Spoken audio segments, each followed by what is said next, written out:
একজন কৃষকের একটি খুব সুন্দর কন্যা সন্তান ছিল। এক যুবক কৃষকের মেয়েকে বিয়ে করার ইচ্ছা নিয়ে কৃষকের কাছে এসেছিল। তিনি কৃষকের মেয়েকে বিয়ে করার ইচ্ছে প্রকাশ করেন। কৃষক তার দিকে তাকিয়ে বলল, যুবক তুমি খেতে যাও, আমি একে একে 3টি ষাঁড় ছেড়ে দেবো। 3টি ষাঁড়ের মধ্যে যে কোনো একটি লেজ ধরতে পারলে আমার মেয়েকে তোমার সাথে বিয়ে দেব। যুবকটি এই সহজ সত্য শুনে ষাঁড়ের লেজ ধরতে মাঠে নামলো। মাঠে অবস্থিত বাড়ির দরজা খুলে দেন কৃষক। তখন সেখান থেকে একটি খুব বড় এবং বিপজ্জনক ষাঁড় বেরিয়ে এলো।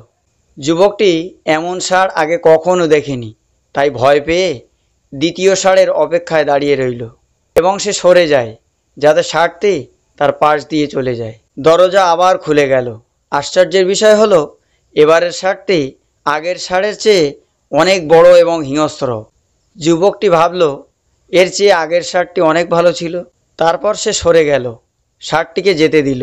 তৃতীয়বার আবার দরজা খুলে গেল। যুবকের মুখে হাসি ফুটে উঠল।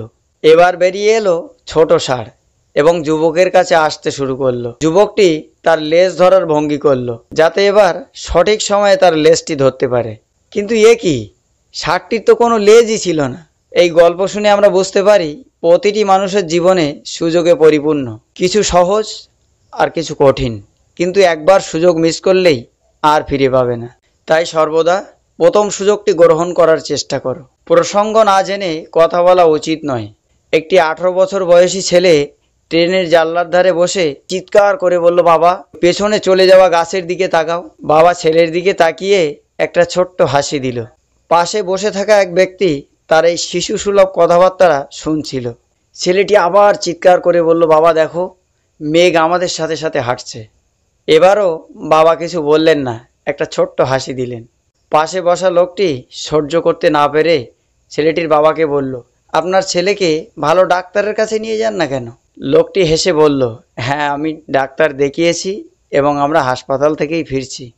আমার ছেলে জন্ম থেকেই অন্ধ ছিল, আজ আমরা তার অপারেশন করে বাড়িতে ফিরিয়ে নিয়ে যাচ্ছি। এই গল্পটি আমাদের শেখায় কখনোই প্রসঙ্গ না জেনে কথা বলা উচিত নয়। এই পৃথিবীতে প্রত্যেকের নিজ নিজ গল্প থাকে, আমরা তা হয়তো খুব কমই জানি। কাউকে নিয়ে কিছু ভাবার আগে সেগুলোকে সঠিকভাবে জানা গুরুত্বপূর্ণ। কখনো কখনো আমরা যা ভাবি সত্য তার থেকে আলাদা। আমরা প্রায়ই পুরো গল্প না জেনে মানুষ সম্পর্কে গল্প তৈরি করতে ব্যস্ত থাকি। কাউকে বিচার করা, কারো সম্পর্কে কিছু মনোভাব তৈরি করা, এটি একটি খুব খারাপ অভ্যাস। এমন লোকদের থেকে সবসময় দূরে থাকা উচিত। ভিডিওটি ভালো লেগে থাকলে লাইক, কমেন্ট ও শেয়ার করবেন। আর আপনি যদি আমাদের এই চ্যানেলে নতুন হয়ে থাকেন তাহলে চ্যানেলটি অবশ্যই সাবস্ক্রাইব করবেন। নিয়মিত ভিডিও পেতে নোটিফিকেশান অন করতে ভুলবেন না। শেষ পর্যন্ত ভিডিওটি দেখার জন্য আপনাকে অসংখ্য ধন্যবাদ।